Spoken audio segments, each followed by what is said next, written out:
By Alderman Gallagher. Please remain standing for the Pledge of Allegiance, led by Alderman Payne. Heavenly Father, Lord, we thank you for the opportunity to gather tonight, Lord. Lord, I pray that you would be with us in each and every decision that's made tonight. Lord, I want to pray a special prayer for the victims of the Vegas massacre, Lord. Lord, that you would use this tragedy to turn others to you, Lord, and that our nation would turn to you. In your name we pray. Amen. Amen. I pledge allegiance to the flag of the United States of America and to the republic for which it stands, one nation, under God, indivisible, with liberty and justice for all. Okay, first on the agenda this evening is approval of minutes for the September 19, 2017 meeting. Mr. Mayor, I move we approve the minutes of the regular meeting of September 19th, 2017 with any additions, deletions, or corrections. Second. We have a motion by Alderman Payne, second by Alderman Hale. Is there any discussion? Hearing none, roll call. Alderman Brooks? Yes. Alderman Kelly? Yes. Alderman Hale? Yes. Alderman Payne? Yes. Alderman Gallagher? Yes. Alderman Wheeler? Yes. Alderman Flores? Yes. Okay, that motion carries. Next on the agenda is a resolution for liens for condemned properties. Mr. Nick Manley. This is the liens for the condemned properties. That will be our first action tonight. Will be those. We'll file these as liens for those properties, and the next motion will authorize the liens for assessment. But the first one for number 5 will be resolution for liens to file the liens on those properties that may be condemned. Mr. Mayor, I move we adopt the resolution of the Board of Aldermen of the City of Southaven adjudicating the cost of cleaning property, imposing a penalty, and imposing lien on the same against property as presented on this date. Second. We have a motion by Alderman Brooks, second by Alderman Payne. Is there any discussion among the board? Hearing none, is there anyone in the audience that has an interest in the properties that would like to speak?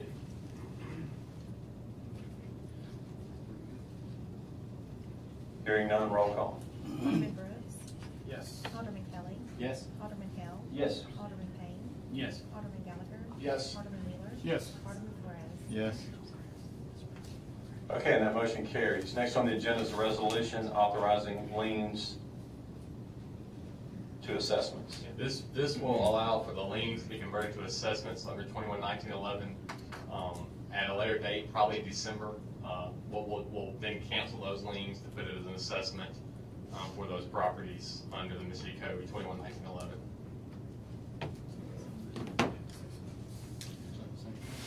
Mr. Mayor, it's the same resolution, right? No, it's a different resolution. They look similar, but they are different. I move we adopt a resolution of the Mayor and Board of Aldermen of the City of Southaven adjudicating the cost of cleaning property, imposing a penalty, and imposing assessment of the same against property. Second.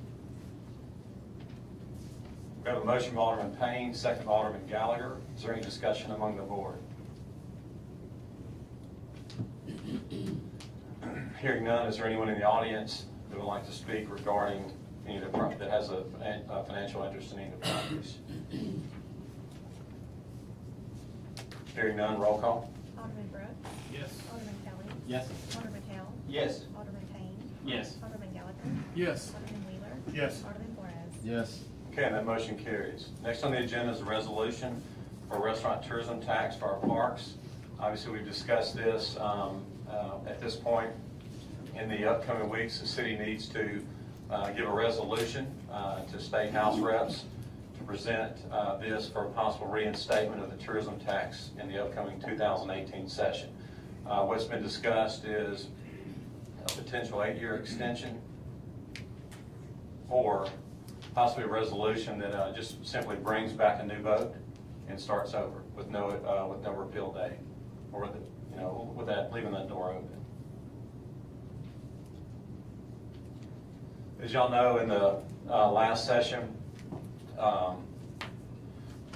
it became very clear that many of the legislators around the state refused to approve our tax either with a referendum or an extension because of the fact that 4 of our own legislators voted no to others throughout the state that offered a new referendum. So we suffered because of that.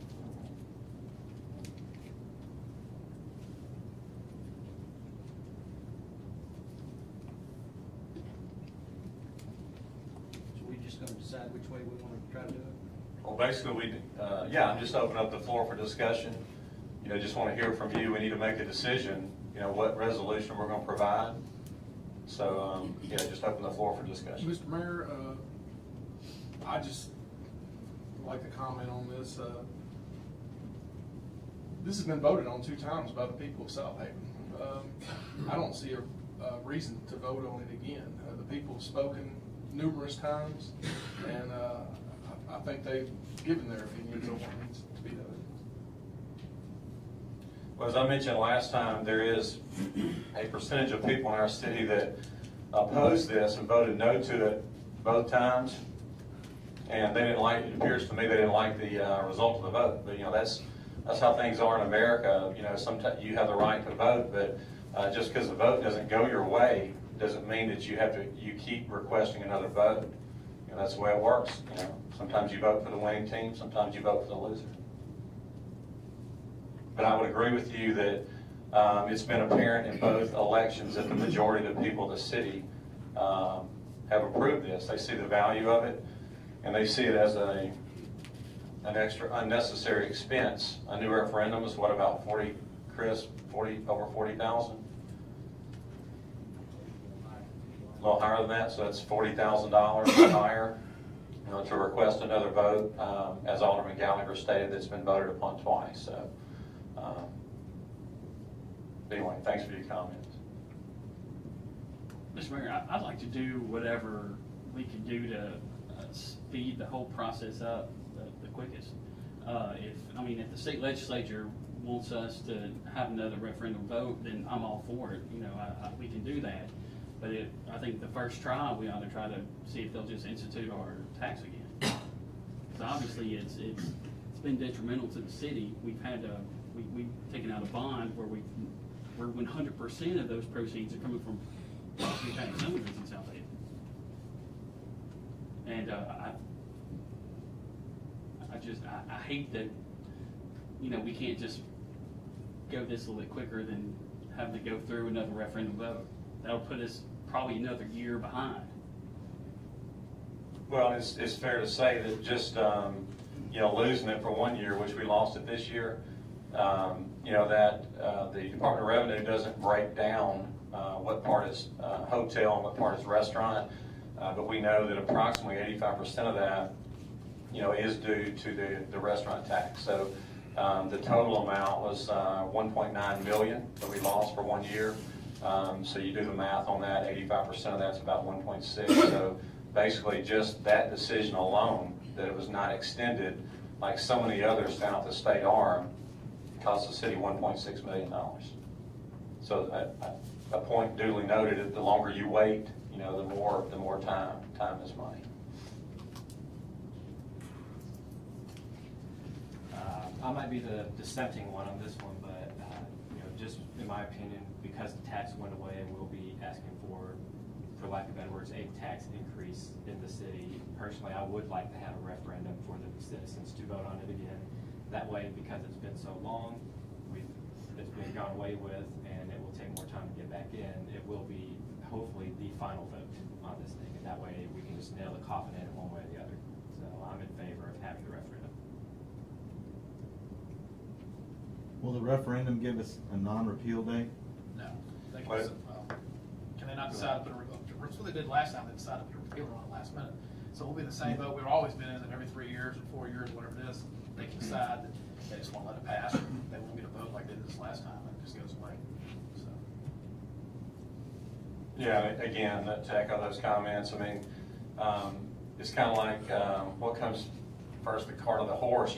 They ask for the resolution from us, but then when they're down there, we don't know, what they're going to approve. So basically, we'd like to see the revenue reinstated so we can continue on with our parks program.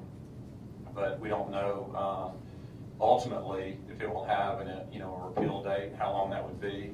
I have been given information that a lot of legislatures now understand the fact that if you have a short-term repeal date, that limits the city's use, of the revenue for a bond.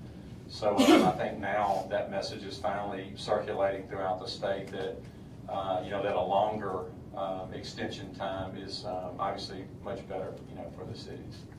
But don't know that. The two potential resolutions that we did, one of them is with an 8-year extension, and one of them is just with a new vote. With no, it wasn't that how it was done, Nick, with no date, just to basically, if the legislature wants to put a repeal date on it, they certainly have the the right to do that. I will say this, that contrary to the inaccurate information that circulated when this issue became so highly politicized earlier this year, the city's list of things that we want to do, that on the capital improvement plan that's been distributed to y'all, really about 8 years revenue is about completes all those things. So you heard ridiculous comments from some that it was an indefinite tax and there was no responsibility with the spending. That's all false. I mean, there's always been a plan.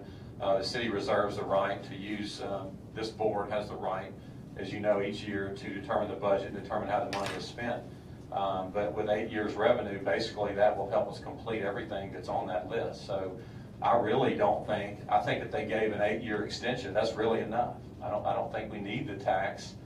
I mean, we would have to reevaluate what the money's going to be spent on, but the things that are in the plan, I believe, can be completed with 8 years of revenue. Well, that was kind of the point of the 3-year repealer anyway, was to hold us and this board accountable Exactly. for how we were spending the money. Well, because if we weren't doing it correctly, then, you don't lobby. Then our legislators wouldn't lobby for us to have this tax. Right. But that's one of the things that we were in, that you guys were diligent in doing, was showing this is the money that came in, this is exactly dollar for dollar, penny for penny where it was spent. This is what we did with it. This is what we want to do for the 3 years going forward. I thought we had a pretty good plan, and that was the point of the repealer.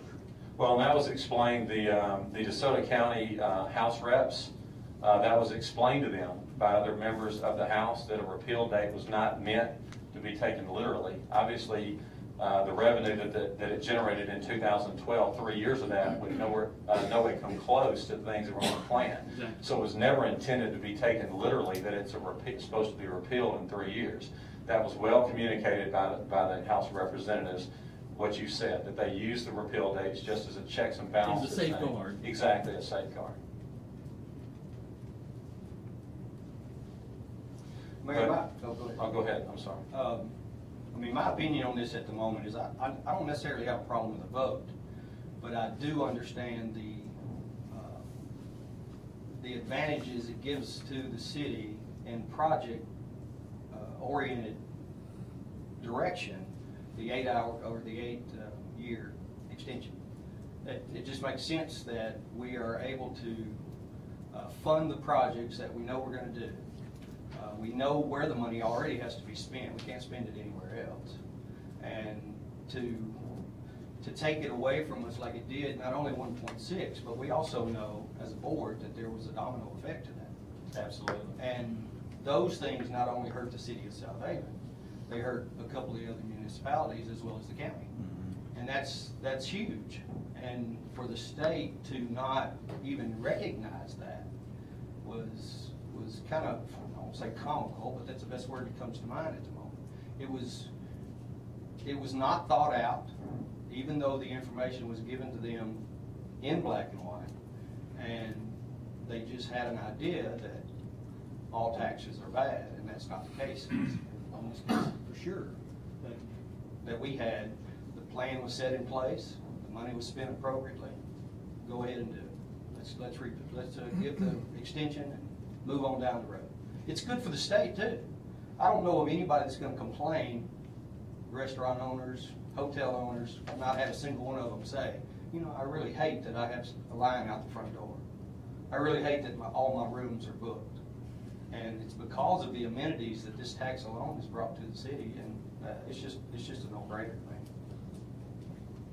Well said, and that is a fact that the tourism revenue by law must be spent only on parks, recreation, or tourism. It can't be spent on any other issue. or any other expense.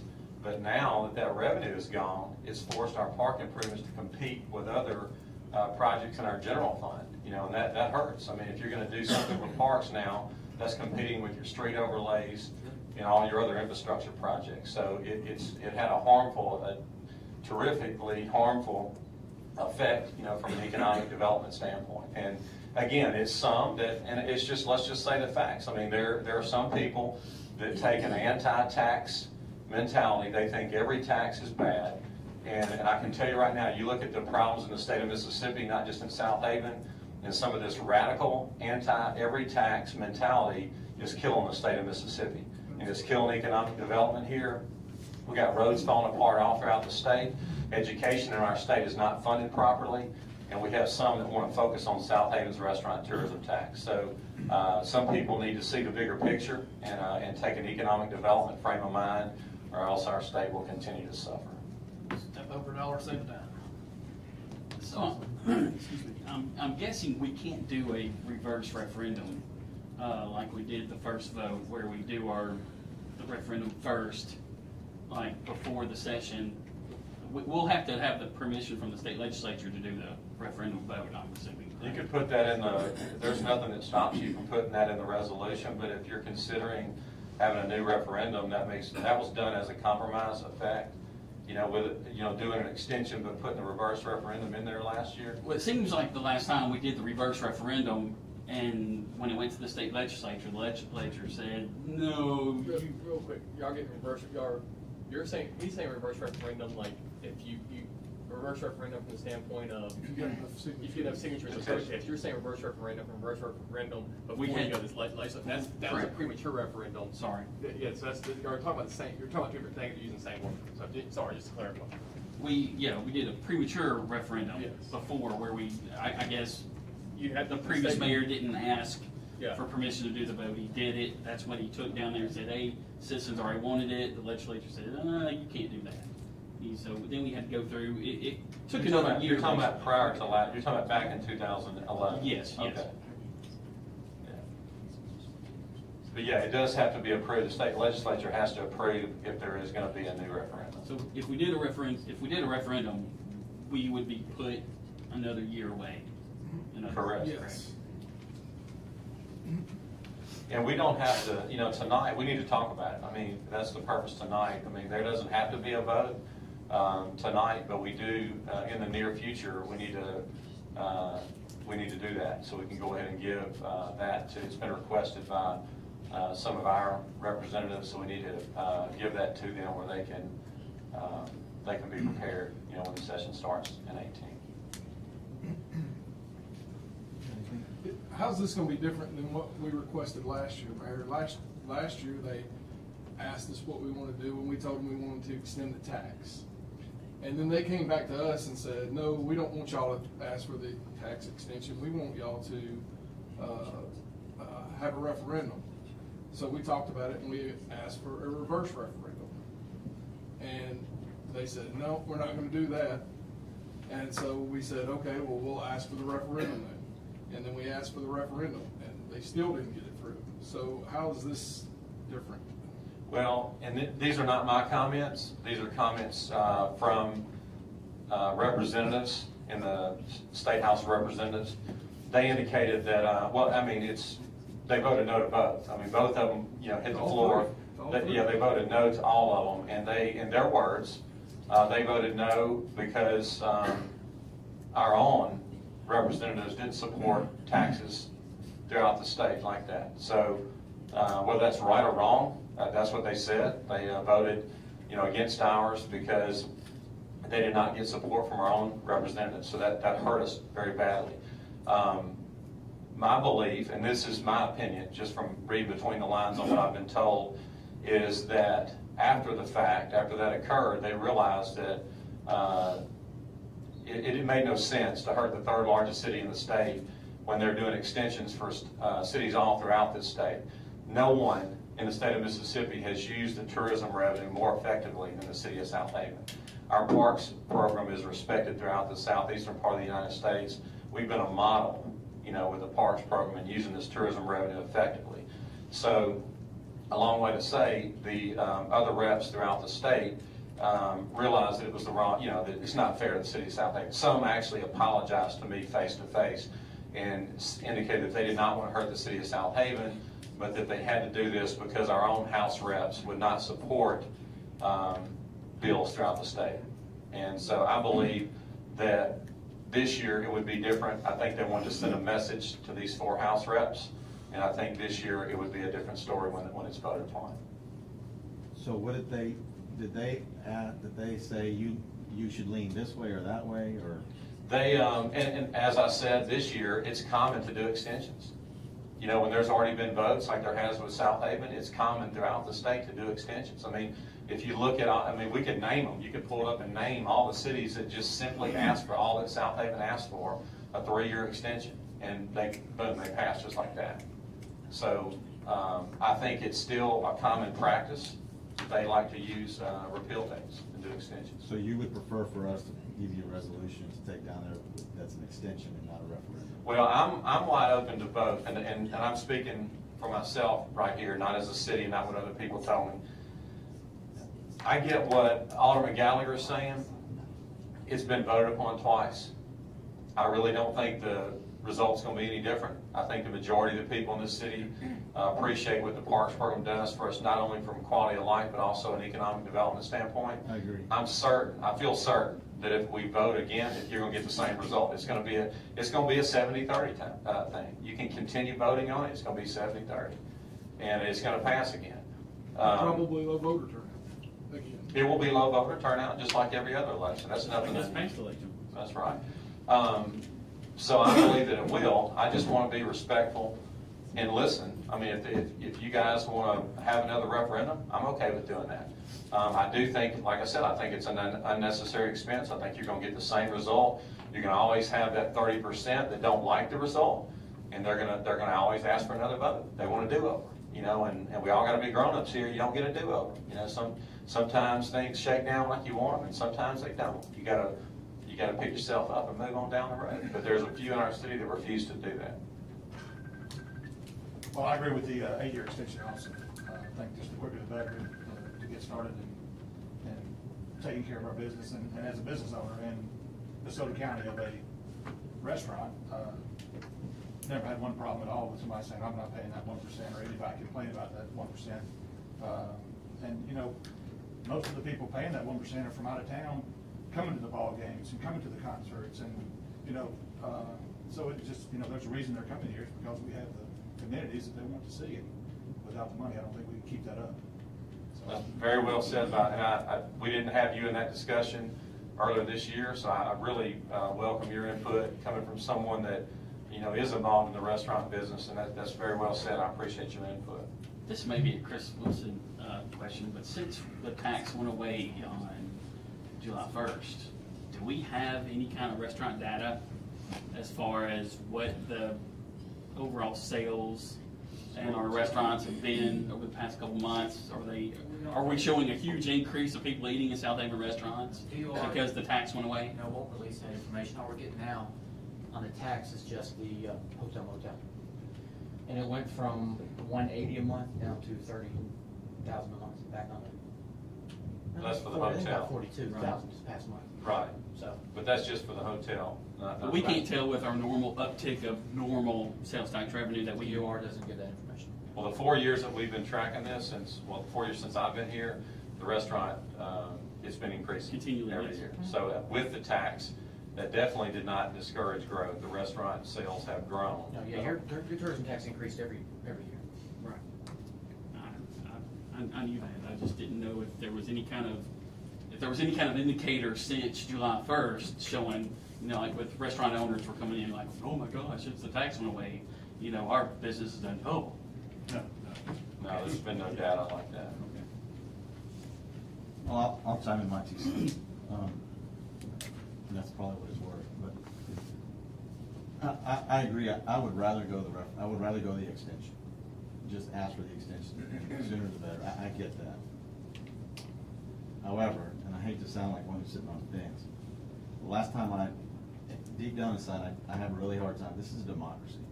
Since the last referendum we've had here, voters have come and gone. We have new voters now, we have some older voters that have gone on, and we have some other voters that have just left the municipality and moved somewhere else. So we're gonna talk about a new tax, basically, because it's essentially a new tax. It's a new tax of an old tax. I can see where a referendum would work. I hate to do the expense. I don't want to make the expense. I don't. But it's still a democracy. We should let the people have their say. And I agree with you. Actually, I don't even think it'd be 7:30. I think it'd be 80-20 or 90-10. And then it gets put to bed once and for all with this administration. And then we can move on. You know, Well, less than 3 years, I let it die again. Well, but that's on them. We did our part. and I don't disagree with you at all. The only thing, and someone said this to me, this is not coming from me, when I made a comment to someone similar to that I believe it will pass, as I've said earlier again. But if we want to put it to bed, have a new referendum, let's go for it. And what was said to me was, 3 years from now, what's going to be said again? Is that really going to put it to bed? Is it really going to put it to rest if there's another vote and it passes 70-30? Well, it won't. It may not put it to rest, but this board did what the citizens wanted us to do, and they can't ever take that away, ever. And we gave them the ability to speak. However, I thought they'd spoken before, but that was 6 years ago. It just, to some, and again, I certainly respect that and don't disagree with it.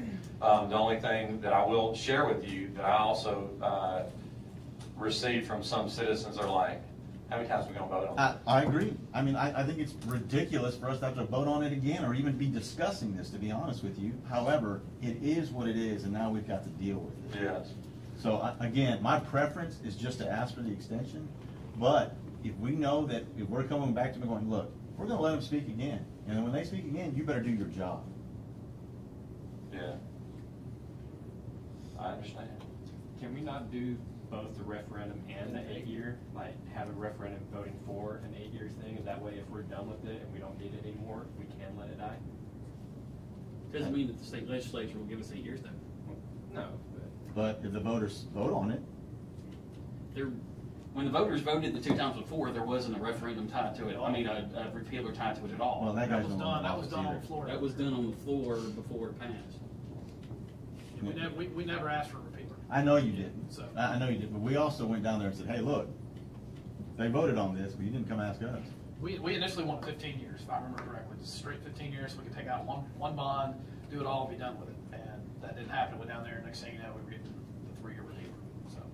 And it is fair to note that that was said by many of the opponents of the tax, that well, I mean, to be fair, Representative Criswell told me this. He said, if it has a repealer on it, that means that the tax should be repealed. And I explained to him, and then not only me, but after he got to the legislature, other people explained this to them, how they use extensions. Well, several said that they would never vote yes to an extension. So even if you do have a new referendum, to Christian's, Alderman Kelly's point, if you do write it that way, you have the referendum and it's for 8 years, and they only pass 3. Well, then they said, no, you're going to get 3, but you have a right for an extension. When you come back and ask for extension 3 years from now, some people have already said, I'm not going to vote to approve that. So they're going to ask for a new referendum every 3 years. And that's, just... That's a good point, too. I mean, I think we asked for the extension. But know that there's that other option. And honestly, Representative Criswell doesn't represent anybody in my ward, so. Or Southaven. Or Southaven, period. Right, but he did play a role Yeah, I know he in did. the view of DeSoto County, as did, a few of the others. There were 4. Well, the ones, it was Representative Hopkins, Representative Henley, and Representative Foster and Representative Criswell are the ones that were named, that actually voted no to others that had a referendum, so. No. I meant, not Foster, I meant Eubanks instead of Foster, right? Those are the 4. So several of those people told me that they would approve anything that the people vote for. So my question to them was, then why did you vote no to other tourism taxes that had a new referendum? They said, well, that's the people's choice to decide. I don't know what's going on in Brandon. And my point to that is, exactly. So if they're asking for a referendum for Brandon, why would you vote no to that? But they did. So, Yeah. And they still passed, though.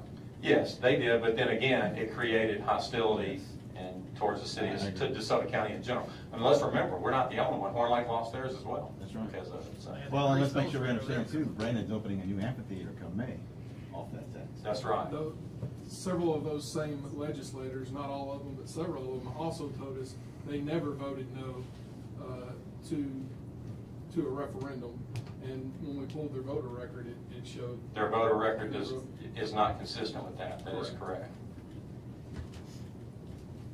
And that's a good point. You know, Horn Lake adjusted millage rates. Horn Lake has to make their decisions, but when you put a city in that situation, are you really, killing one tax to add another? Is that accomplishing anything?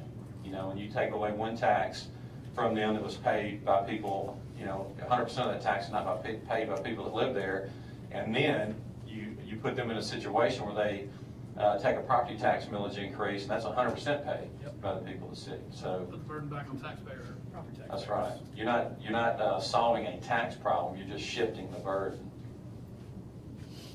Now, I respect the comments, and we could, if y'all want, Alderman Kelly's question. That's something we could do. The suggestion may be, if you do the new referendum, to leave the back end open, not to do A, because you don't know exactly what they're going to do. Right. So we don't want to bind it, because we're at their mercy. Did anyone have any other comments about it? My suggestion would be, we had a good discussion tonight. My suggestion would be to pass a resolution at the next meeting. Is that acceptable with y'all, or did y'all? It is, and I also like what Senator Parker did the last session, where he kind of had the mechanism within the bill to allow the citizens to come in and get rid of the tax if they needed to.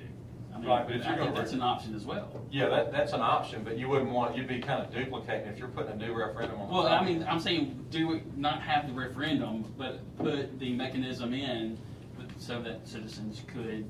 Right, that's the reverse Right. referendum. Yeah. Absolutely, because we want to do what the people want, period. That should always be done.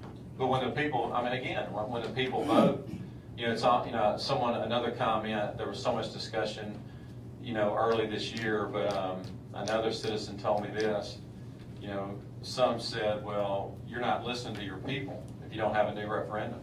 That's not fair to your people. And then I had some others that said, well, it's not fair to me either. I voted yes to it, and now you're disrespecting my vote. Are you following me? Like, they voted. If you voted in favor of it twice, then someone said, well, that's not good enough. We're going to vote again. I mean, they were offended by that. They're like, well, That's a very good point. yeah, I voted for it. So my vote doesn't count. The majority doesn't count. So now just because someone doesn't like the vote results, you're going to call a new referendum every time. I mean, so I thought that was a good point by some of our other citizens that were, on the other side of the issue. But yeah, we could definitely, that's an option where you could, if you wrote the resolution to ask for an 8-year extension with a reverse repealer, you give the option if there's enough people that want it reversed, that the people have that right to do that. Absolutely. Well, that's a good discussion. How about that? Let's wait until next meeting and vote on that. Is that acceptable, Errol? Yeah, Sounds good. I won't be here at the next meeting, Okay, and I won't be able to call in, so. okay, If we could put it on the November 1st meeting, I would, because I want to be part of that vote. okay.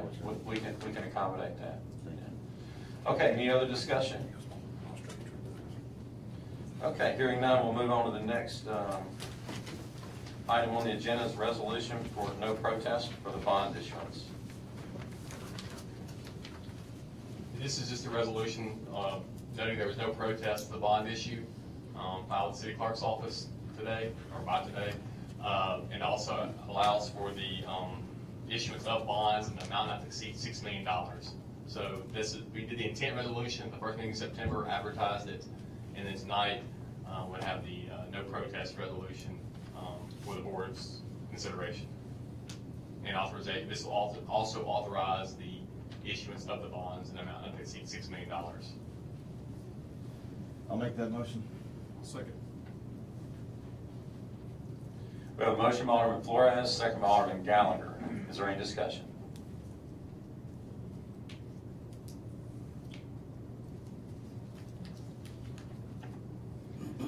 none, roll call. Alderman Brooks. Yes. Alderman Kelly. Yes. Alderman Hale. Yes. Alderman Payne. Yes. Alderman Gallagher. Yes. Alderman Wheeler. Yes. Alderman Flores. Yes. Okay, and that motion carries. Next on the agenda is a contract with ETI. This is the contract with ETI, and Dan can answer any questions you have on it as well, but it's with ETI for the improvements for the lateral D at Horn Lake Creek, and the contract is in the amount of not to exceed $33,000. It was included in your budget for this FY18, and any technical questions, obviously, I refer to the mayor and Dan, because I don't know anything about that, so. Yeah, They'll get that on the record. Never heard him say that. Later on the night. Engineering, I know nothing about. Who's this man up at our podium? I don't recognize him. This is the cleanup work, basically, for all the development that happened along with the mall, along lateral D, when we opened up Plum Point Road, knocked the bridge out, did those improvements and all the retention related to it. We are now finishing our 1-year warranty period on it with the developer that built the information. ETI was the original firm that put all the calculations together for the developer, went through with us, Horn Lake Drainage District, and the City of Horn Lake over the impacts of Horn Lake Creek. This is, and I'm sure y'all all heard, I know the mayor has a good bid, and George in particular, some of the residents there, we have changed the floodplain in that area with this work. FEMA does not change the maps, but every so often, and it's based off population growth and that kind of thing. So we're actually not scheduled for probably another, well, they won't give you an exact date, for 5-6 years probably in this area for a map revision. Well, for flood insurance, everything defaults back to those maps. So even though we've improved the flood plain in that area, a lot of those residents are still paying for flood insurance because the flood maps still indicate the old data.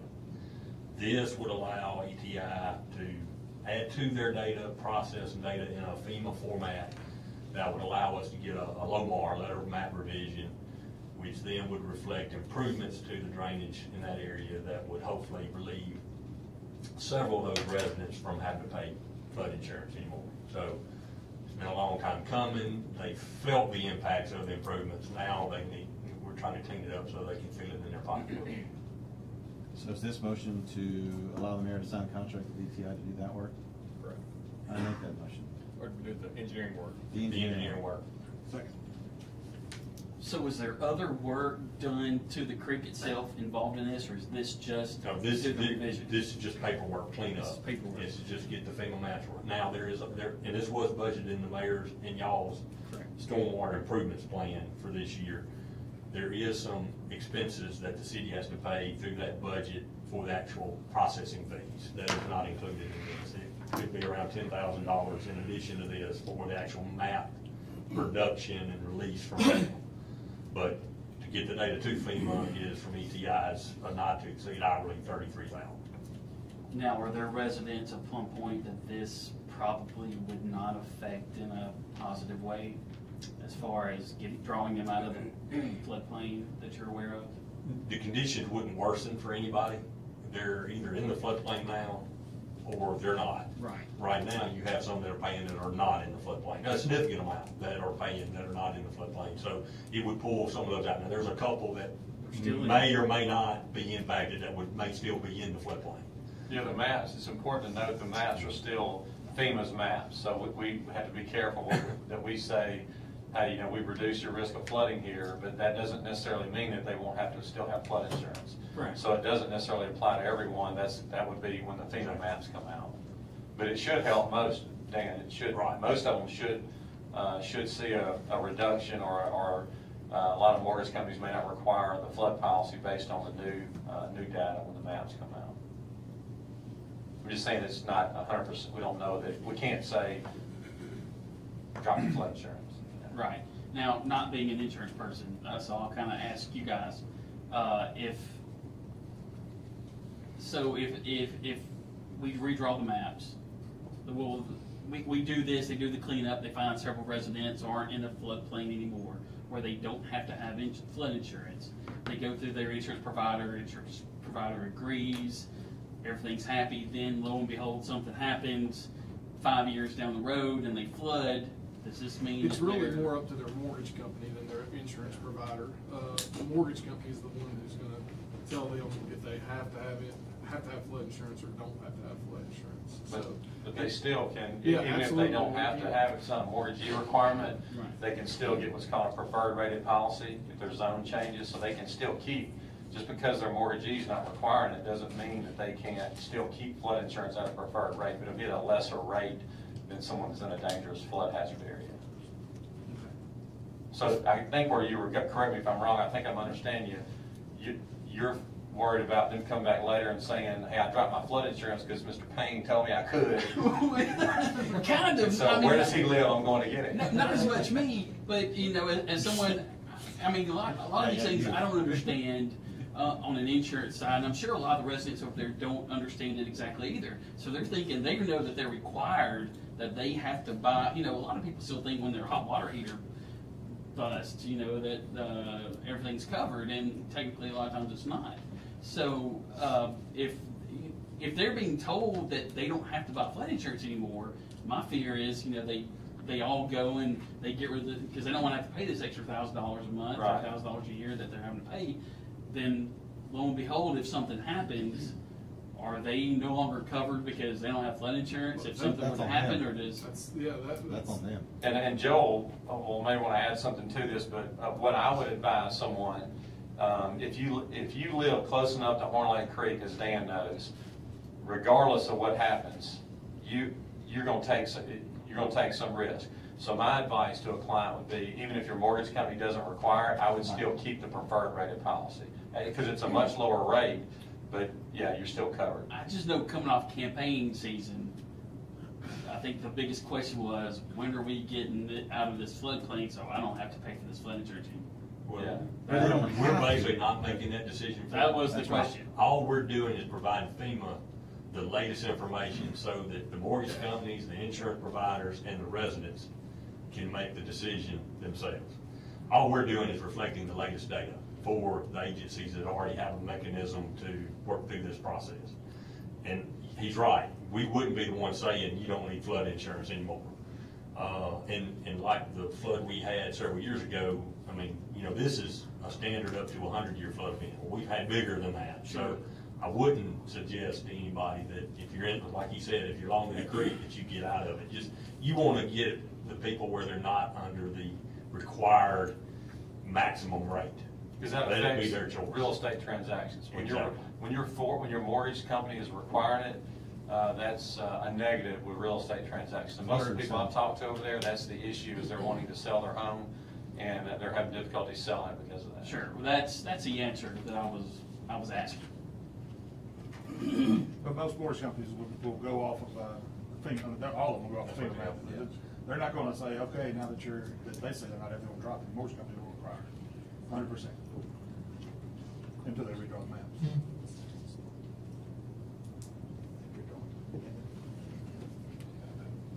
We did have an initial motion by Alderman Flores and the second was by Alderman Wheeler. Is there any other discussion? No, but this is a big deal. It is a for big all the deal. residents over there, and I know they're very excited about it. And Dan has done an enormous amount of work, and Dan and I kind of have storm event parties. You know, when these rains come, we kind of eyeball these creeks, and that's one of them. We spend a lot of time eyeballing that one, haven't we, sir? Yeah, just so you can sleep at night. Yeah. I know they're awake, where sometimes you got to go out there and make sure you can sleep. Say thank you, George. Oh, I called Dan after a big rain event. I had someone actually in Plum Point as recent as this week ask me if I'd ever seen the ditch. I said, I'm there. If you see the guy out standing in the rain staring at it for hours, that's me. Okay, any other discussion? Hearing none, roll call. Alderman Brooks?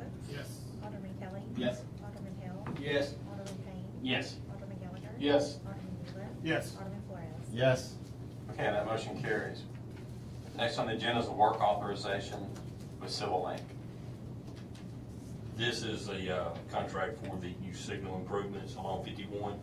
It covers the design, permitting, bidding, and construction administration inspection on the signals, Brasco, the state line, basically along 51. There's 4 of them that would get that area improved, and it's on the mayor's plan. That's, we have it down as an hourly not to exceed $180,000 at our 2.6 labor markup. So moved. Second. For the mayor to sign the contract. Correct. Sorry, Nick. We have a motion by Alderman Flores, second by Alderman Hale. Is there any discussion? Time frame? Is there estimated time frame on all of it? Yes, we plan to have the signals completed and operational before the end of this budget year. So it'll take about 3 months to get everything designed and submitted and permitted by MDOT. Plus, in that, some bid time of about 30 days. And then the construction work will be 6 months. So roughly 9 months from now. Can we get the stripes painted between each one while we're at it? Well, we're gonna do that anyway. Yeah, we'll do that like we did Highway 51 and No, I meant the whole oh, highway. in between, yeah. Yes. We're working on that too. We've got calls in MDOT about that.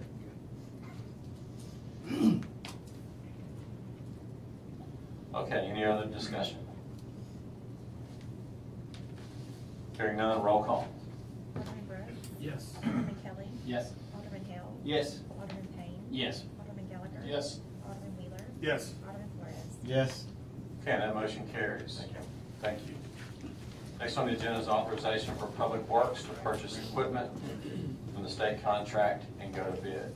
This is just the authorization to purchase the equipment for the, that is on your public works request for new mowing equipment off the state contract, so there's no requirement to go to bid, and also authorization to go to bid on a piece of equipment. I think that's on the next page on your, it's like it was a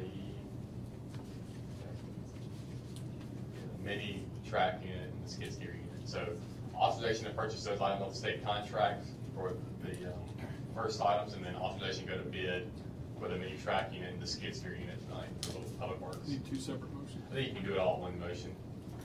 I'll make the motion. Second. I have a question. Does Public Works already have a skid steer? Bradley? Yes, sir, we do not. Okay, you have a backhoe, right? Is that what we We have bought? a backhoe, yes, Yeah. sir. Thank you. Sorry. No problem. Okay, we have a motion by Alderman Gallagher, second by Alderman Kelly. Is there any other discussion? This is under our estimated amount. It is, but this again is for, Bradley, would you speak on the details of, this is for your right-of-ways, you're bringing the right-of-ways back in-house, bush hogging. Yes, sir. The first, the tractor equipment, mowing equipment is for specifically that, to bring the right-of-way, current right-of-way contract back in-house to allow us to do that. Y'all, thankfully, we appreciate your approving that request this year, so we have the equipment and also working on the personnel to pull that team together and add to what we have now.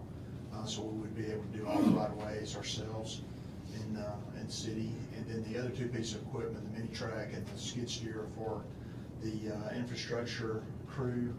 That we want to also do more of those things in-house. We farm out a lot of that right now to third parties.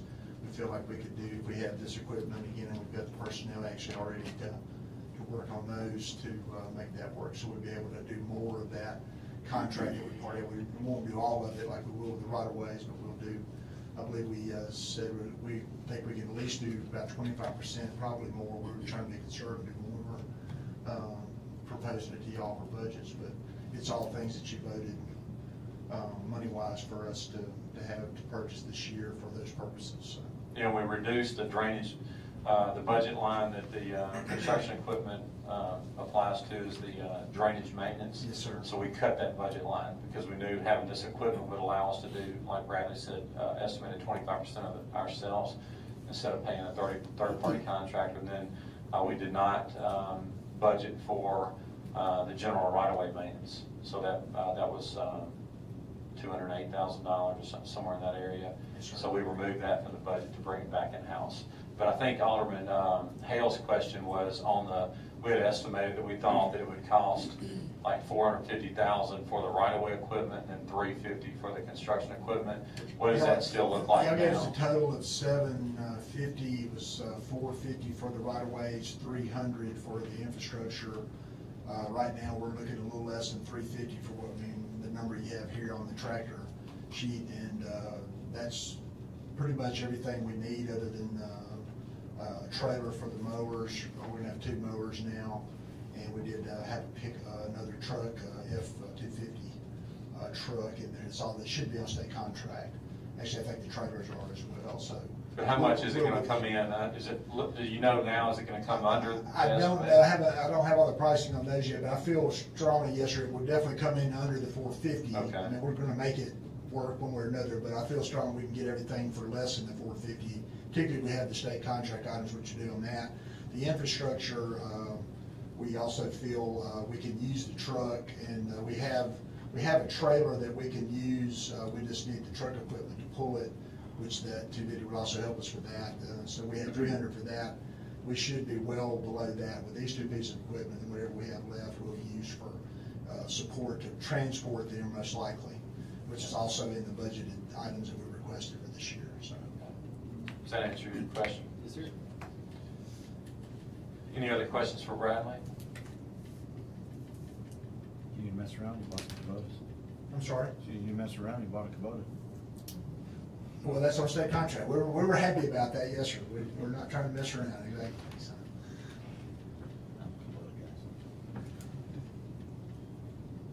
Okay, any other discussion? Hearing none, roll call. Alderman Brooks. Yes. Alderman Kelly. Yes. Alderman Hill. Yes. Alderman Payne. Yes. Alderman Gallagher. Yes. Alderman Wheeler. Yes. Alderman Flores. Yes. Okay, and that motion carries. Thank you, Bradley. Yes, sir. Thank you. All right, next on the agenda is surplus property from the Southaven Police Department. A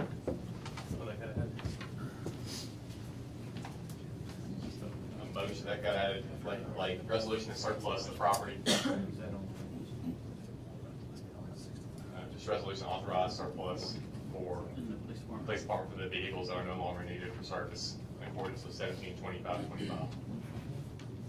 Mr. Mayor, I move we approve a resolution of the mayor and board of aldermen of the city of Southaven to claim surplus property in the police department and disposing of in accordance to state law. Second. We have a motion by Alderman Payne, second by Alderman Hale. Is there any discussion? Hearing none, all in favor say aye. Aye. All opposed say no. Ayes have it, motion carries. Andrew, so I don't forget, just check the names on the arm, that would be correct, Bruce. I think it's a typo. Just correct that. Okay, next on the agenda is a resolution to claim private property. Mr. Mayor, I move we adopt the resolution granting authority to claim private property as presented on this date. Second. We have a motion by Alderman Brooks, second by Alderman Kelly. Is there any discussion?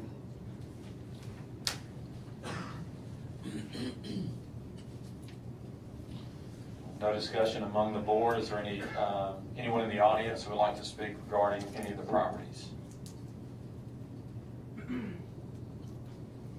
Hearing none, roll call. Alderman Brooks. Yes. Alderman Kelly. Yes. Alderman Hill. Yes. Alderman Payne. Yes. Alderman Gallagher. Yes. Alderman Wheeler. Yes. Alderman Flores. Yes. Okay, and that motion carries. Next on the agenda is our planning agenda. Ms. Whitney Cook. Yes, sir. Our first item, you'll have in your package a summary of the consultant services we are requesting to RFP out for the comprehensive plan. We did get it approved for the budget this year. This is an overall guideline tool for development, from community facilities to future land use development to transportation plan. It is required by state statute to have one in play. Right now, the one we're working under is a 2020 plan, so it has an expiration date coming up pretty soon. It's very outdated, so we're requesting to go out to for RFP for consultant services on it. So moved. Second. Excuse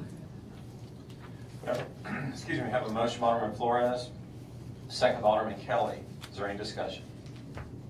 Thank you, Whitney. It'll come Thank back you. You're the it'll one come that back for the approved. board once you approve the contract, for the final contract will come back from the. Yes, you'll see and you can see the dates in here on page 3. We have a submittal deadline of November 1. There's interviews if needed, consultant selection by November 15th, and a final contract in front of the board on December 19th. Hopefully get them started January 1 of 2018. And I would say, obviously Whitney and I will be heavily involved with these consultants, with the plan. But again, I would ask you to share your input, share your thoughts and your visions about different things in the city, because as Whitney noted, this is like a 20-year thing. So I mean, it is very, very important. It needs to be updated. Planning is one of the most important things you can do for your city, for the effect it has on the city's future. So please share with me any input that you have, and then when I meet with the consultants, I'll pass that on to them, and we'll try to incorporate that, into the comprehensive plan.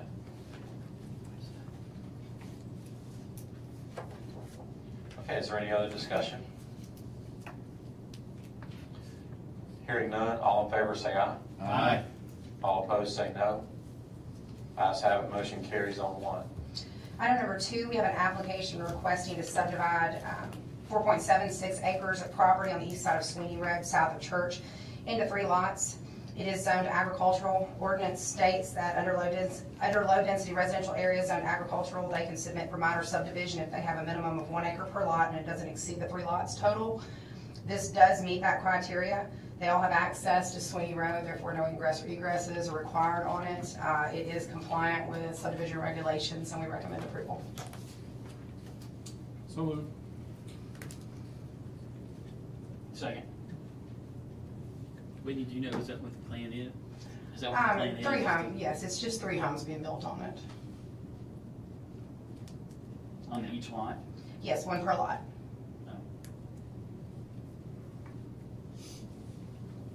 Okay, we had an original motion by Alderman Gallagher, second by Alderman Payne. Is there any other discussion?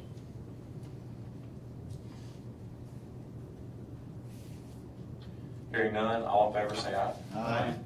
All opposed say no. Ayes have it, motion carries on 2. Item number 3, we have a request to revise Highland Grove, Section B, specifically lot 124. You'll see up on the, we can go back 1, please. Up there in the shaded area, there's a large parcel. It's identified as lot 124. Right now, encompasses 3.08 acres. You're going to see a line that shows floodway, and you're going to see another line that separates it out from floodplain. There's 2 lots, one on the north end of it, one on the south end of it, where the builder and the developer determined that area was essentially out of both the floodway and the floodplain, and they would like to take those 2 areas and make them buildable lots. So the request is to take the lot 124, separate it out to lot 124A, B, and C, both A and C being buildable lots that will comply with the PUD regulations, and still leaving lot 124B with the excess, which is 2.39 acres. Still complies with the 20% PUD requirement, still has access from the road, as you can see there, and it is compliant. So we're recommending approval as well. I recommend we approve the plan commission item number 3. Second. So, 124B is still gonna remain in the floodplain? Yes, it's open space. They're required to have a certain percentage in there, but yes, there's nothing you can really do with that. There's floodway in there, which you really can't do anything with. But it will remain as just common open space and partial drainage for the overall subdivision. Okay, we had a motion by Alderman Flores, second by Alderman Wheeler. Is there any other discussion?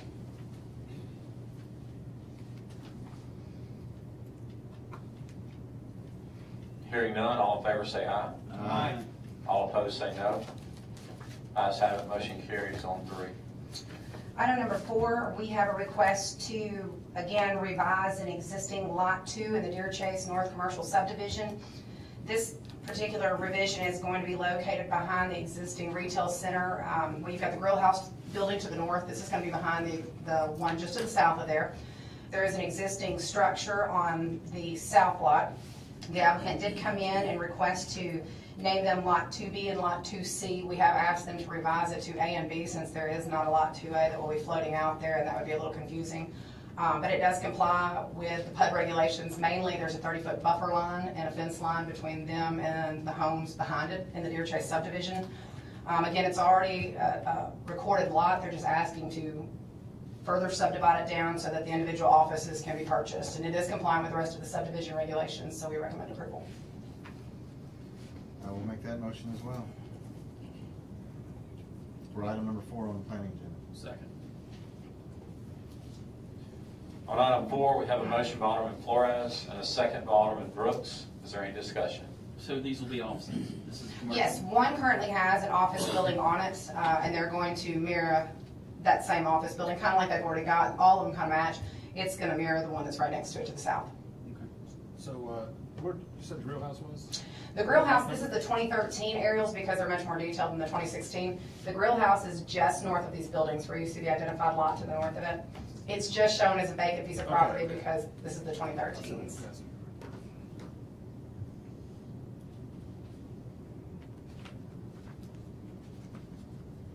Okay, is there any other discussion on 4? Hearing none, all in favor say aye. Aye. All opposed say no.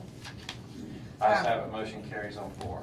Number 5 was pulled off the Planning Commission last night due to some problems we were running into with the application. Therefore, there is no item number 5. Over through. Okay, thank you. Okay, next on our agenda is Mayor's Report. Just want to update everyone on a few things. This Saturday, October 7th, is the County Hazardous Waste Day.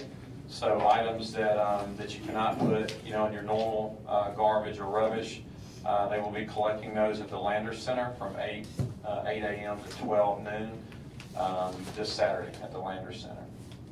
A couple of quick things. We talked about Star Landing and Church. Star Landing and Church. Well, Star Landing is under, they have work crews there now, starting with the patching. Then Church Road there will be work started there in the very near future as well. Some good news to report. Y'all know it was a big deal in 2015. The city received the Government Finance Officers Association Excellence in Financial Reporting Award. This is an award that is only given to approximately 5% of governmental entities nationwide. There's approximately 89,000 of those entities, and we were in that 5%. That's a big deal, and I'd like to commend Edie McElwain, Tish Cox, and Chris Wilson. They make up our finance department, and they do an outstanding job, and this credit goes to them. It has a bigger impact on the city as a whole.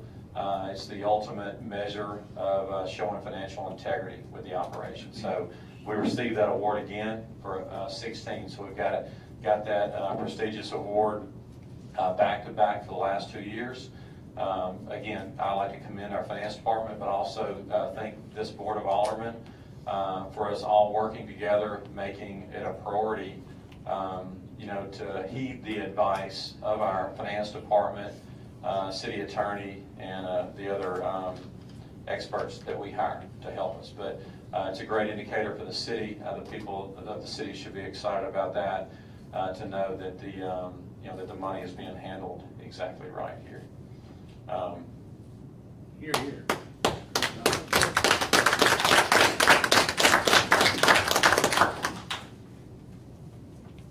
Okay, and then the last thing, just a little quick thing. I know you're tired of hearing about this. This has been a very lengthy project, but part of our overall revitalization and beautification plan, a small piece of that was to add decorative signage throughout the city. And to say we ran into a few roadblocks is the understatement of the year, but we bought those last year, and they've been sitting at our Public Works facility because we had to do some research, engineering research, to make sure the weight of them was appropriate for the mast arms. We did do that. That was cleared. Everything is good there. Then we started to install them. We realized that the brackets did not function properly, so that delayed us again. We had to go back and do some legwork to get the correct brackets. But we've got that process going, so those are being installed now. So we've been talking about it for a couple of years, or at least a year and a half. But they are up now, if you want to see what they look like. The first intersection was Rasco and Canterbury. I believe today they did Mill Branch and Main, and then yesterday I think they did Nail Road and Airways. So those will be, they're just the signs. They replace the standard green signs, and it's a black and white decorative sign that has a city logo on it, and it will be installed on all the mast arms at all the intersections throughout the city. But already getting positive comments back. It looks good. So when you get a chance, go take a look at that. I'd like to thank Bradley Wallace and all of our public works staff for being patient and working hard. The city's never installed those before, so this is kind of a, kind of being trailblazers here a little bit, but they've done a great job being innovative and making this thing work, and it's working well. So it'll be another small piece of making our city more attractive. That's all I have this evening. Next on the agenda is our citizens agenda. The first person that signed up this week, it was Mark and Shirley Stevens. So if Mark and Shirley Stevens are here, would you please come forward to the podium at this time?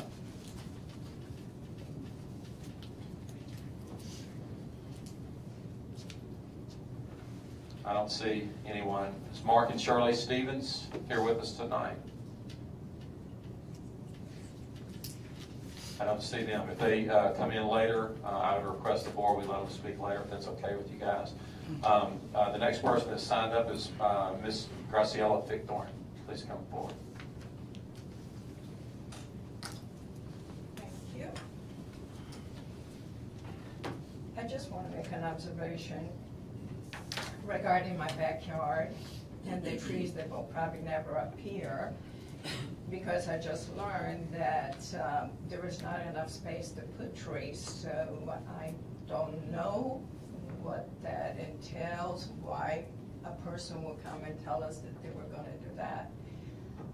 I learned one thing, that when you buy a house or you're doing anything, you need to go down to where they have the properties and check it out, find out all kinds of things, because the person that sold the house told us one thing, and now this builder, I know what Ms. Whitney said, he's waiting to finish. It might be, by that time I might be dead, because it's been 7 years really that he said that.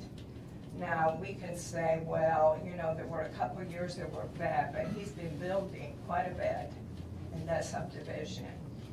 And the curb from my fence is not very far. So from my understanding, there has to be more space there for trees. I don't know if that has been presented when he put the, the blueprints. I don't know if that's the way it's done. I'm not an engineer and I don't know. However, I only know one thing. I know she got upset with me the last time because she insisted they have to finish all the roads. I'm sorry, the trees go on the grass. They're not in the middle of the street. And and he was rude to me one time. I called him. I forgot his name and just as well. However, I just want to say that so many times, some of these things, they take advantage of people. I'm not saying that he lied, but then on the other hand, why get upset if I'm calling you and asking you why the trees aren't there? You could say, this is my situation and, I can deal with that. I just don't deal well with people that just dismiss you and say, it's not important. And I'm not the only person on that stretch. Okay, so enough is said about that. And also, I had asked Mr. Cordell a few times, I want to know where the water from that subdivision goes to, because, we used to have a ditch on Jacob Lane.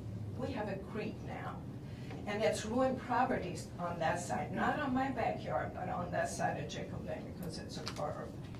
And, you want to do the planning, and I admire that. However, just look where the water goes. I mean, there is no place for the water to go. It goes to the lowest place, so we have water when it's really raining from Goodman, Roseberry, dumping into this lake that we have in our subdivision. That is not our subdivision water. That is theirs. That's all I want to say. Okay, well, I hope I can share a little bit of information that I hope that you'll view it as positive. And I appreciate you coming forward tonight. The issue with the trees, actually, I was briefed on that issue this morning, and so it's a little different from I think maybe what you've been told in the past. The delay is not for the street to get done. The delay is waiting on the month of November to get later in the year. That's more conducive to tree planting so they don't die and have to come back and replant them. So it's my understanding that they have plans in November of planting trees there. Well, I mean, Confirmed with him today, and I told Ms. Fitchthorne it would be November as soon as they got that section that done, part, which we I'm were. sorry, I must That's have okay, well, missed it. we just got that section of the street done, it Yeah, just but got finished. I was told there was not enough space to put trees there. Okay, and that's the other thing Yeah, is, hardwoods are gonna be an issue simply because you only have about 3.5 feet. If we could put a hardwood down, what it's gonna do is root underneath the road Exactly. and actually crack, but I mean, And that's why not. did- And why did he do that? Knowing Well, I mean, that I he don't, was I gonna can't put- speak on his I behalf, but it doesn't understand that. mean. That's my question though. We as residents sometimes been told one thing and we don't know the rules, we don't know the way things are supposed to be done. Do I need to come to the city and check it out before I say yes to anything? Probably I should have.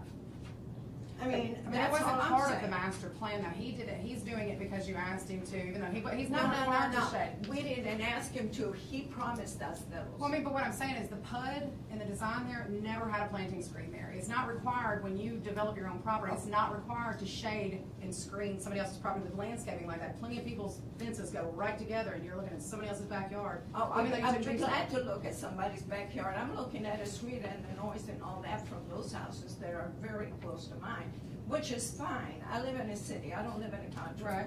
okay? But then, if that is the case, he should have never promised trees. Well, he's still offering to Never. put the trees in. yeah, I think that's still the offering good that. news. What he's talking about is hardwood trees have a more detailed root structure, so Well, that's what kind of dangerous. tree would it cover my? Evergreens, there's lots of You need to other go to species cypress. that can be planted there. Absolutely. They get Yeah, like tall. evergreens, that would be great for you. I mean, evergreens will give you privacy when they grow. That's fine, but you know what I'm saying? The man could have been a lot kinder and a lot bit more forward about saying that instead of being all bent out of shape. That's all I'm saying. I understand. And then again, Dan, about the drainage, would you speak to the drainage there again? Well, where the subdivision, all that subdivision water goes to because Roseberry is next to it and it comes into our pond. Right, but we have, the last time that you came forward and spoke with us, we did address that again. So that's why Mr. Dan Cordell I is. haven't heard anything, so I don't know. Okay, well, here's Dan Cordell. He is our chief engineering consultant for the city of Southaven. Failing miserably. Failing miserably, but I do have a map, Mr. Thorne, if you'll. I just want to know where the water goes because, you know, you're talking about helping the city to plan ahead. You have to know where this water is going. because Certainly. We had a ditch, we have a creek now. There has been homes behind Jacob Lane that have been ruined. And actually, there have been 3 homes right at that corner where it comes in from that subdivision that the foundations give way. One house was empty, 2 houses were empty for years because the foundation and the walls cracked and people left it. That's the way it was. And the fact is, I don't know who gave the approval on a property like that to build a house that was not even according to subdivision codes because our garages are on the side and the property is too small, so they put the garage facing the street.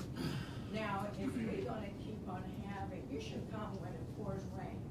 We have water that people on that, I don't live on the lake, thank goodness, but the people on the lake have had to reinforce their yard because they're losing it. And not because of the lake necessarily, it's all this influx of water that comes in. That's all I'm saying. Dan, is that area one that we need to look at on our drainage improvement schedule, or what is the issue? What is the issue there? No, sir.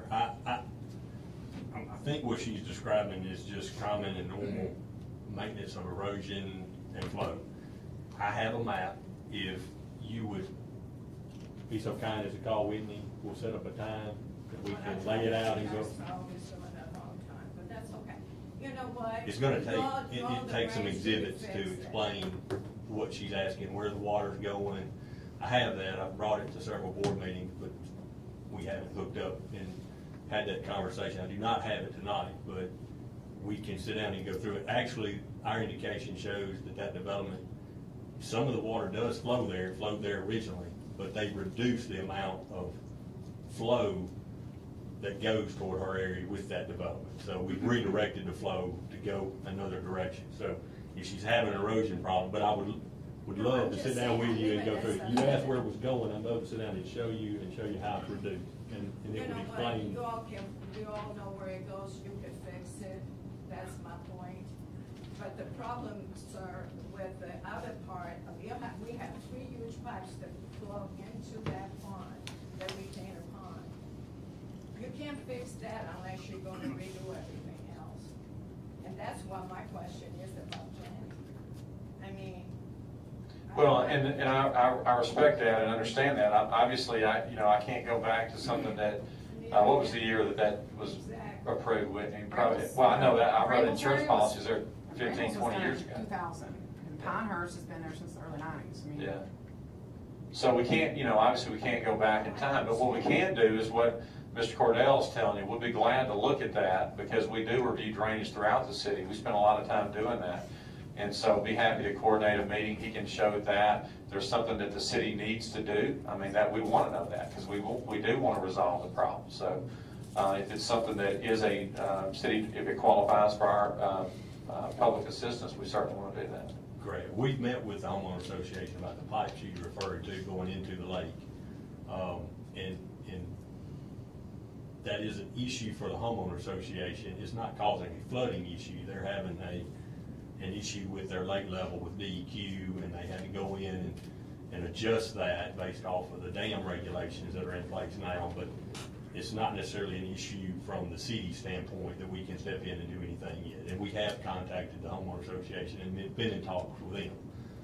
They're aware of that. Water comes down, it goes down into that creek, because if you know how the place is, there is a whole big empty spot, and the water runs from there, and we've had to fix that because it was eroding. The water, too much water was eroding underneath, and it's going down there. That's why it's going down to the creek. Whatever amount of water it doesn't happen every day if it rains, but it happens when it's. Who's fixing it? Who's fixing it now? Well, it's already been done. I know, who did that already? I'm not on. It's my understanding that's the homeowner association and they're Right, fixing it. that will be, that's right, the homeowner association pays for it. And they're aware of the problem, but it is their problem, not a Well, city it's issue. it's our problem, but it's caused by, to my opinion, it's caused by the way things have been planned and allowed to be. That's my thing. I'm not, Well, I think, and it means a lot to me that we give you good and correct information and that we answer your questions. So I think the best thing is, as Mr. Cordell indicated, that we get the maps out and we talk about that. And I'd be happy to sit in on a meeting as well. We can schedule a meeting with. Mayor, I'm done. We're trying to. Really want to help you. We want to answer your questions. I'm done. You know what the problem is? You can fix it. Actually, I was more interested in my backyard because for 7 years we've been flooded with heat from the sun goes right back goes west.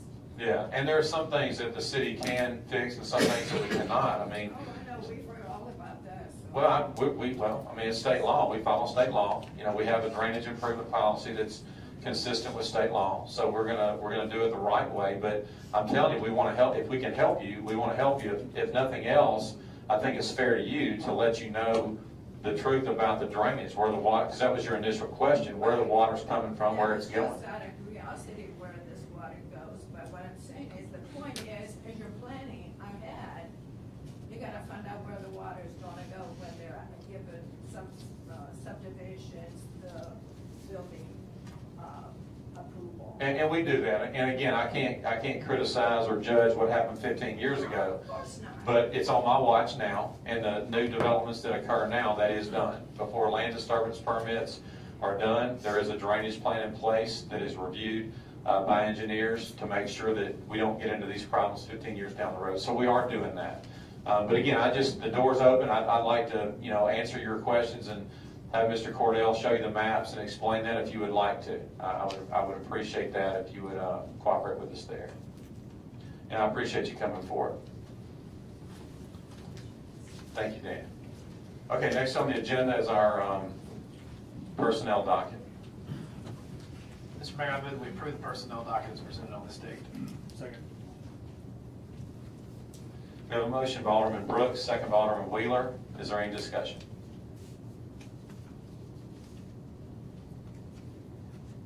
Hearing none, roll call. Alderman Brooks? Yes. Alderman Kelly? Yes. Alderman Hale? Yes. Alderman Payne? Yes. Alderman Gallagher? Yes. Alderman Wheeler? Yes. Alderman Flores? Yes. Okay, that motion carries. Next on the agenda is City Attorney's legal update. Just got couple quick things. First, on the Star Landing,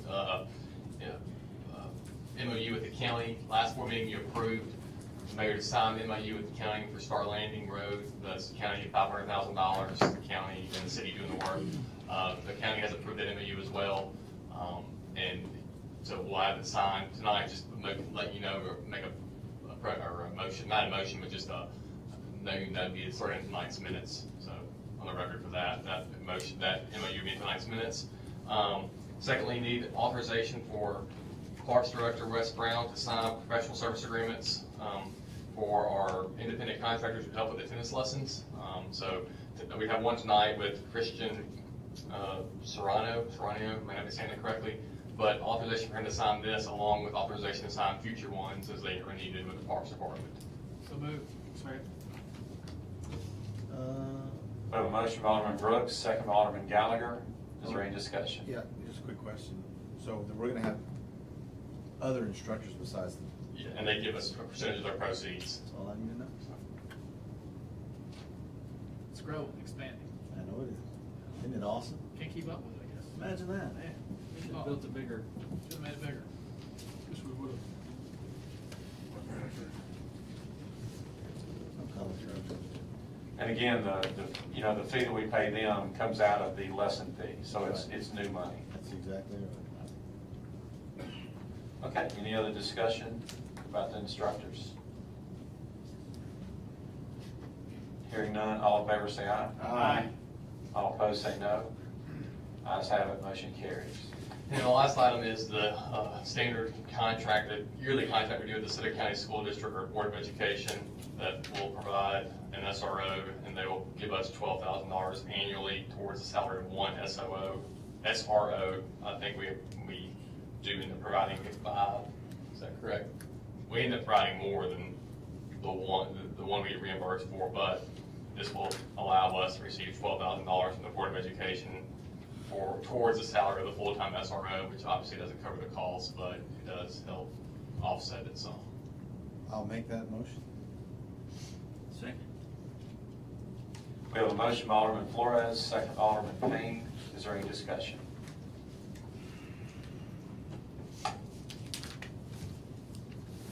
Hearing none, all in favor say aye. Aye. All opposed say no. Ayes have it, motion carries. All right, next on the agenda is claims docket. Mr. Mayor, I move we approve the claims docket in an amount of $2,081,328.88, including demand checks. Second. We have a motion by Alderman Payne, second by Alderman Flores. Is there any discussion?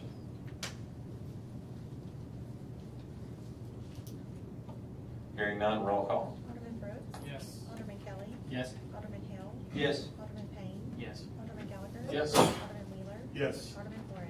Yes. Okay, and that motion carries. All right, next on our agenda is to determine the need for executive session.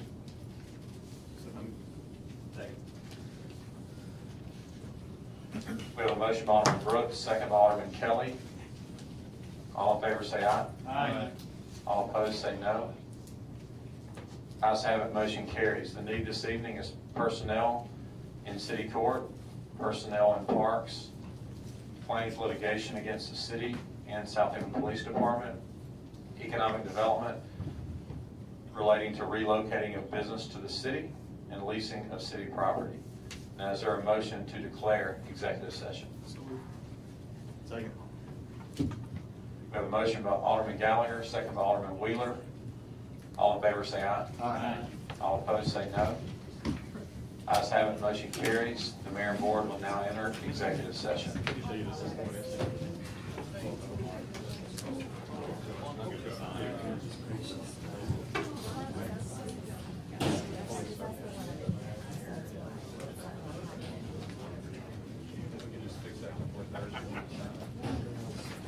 I'll just pray over it. That's okay, I found it humorous. He's on too. Look, you go back there and you talk to our city attorney. He's the one who does the resolution. I'm glad you had to give me what you come back to.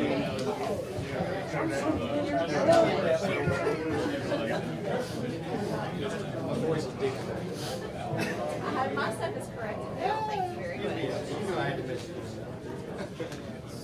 Yes, yes you did. I was like, oh. I know. Those surplus. At that point,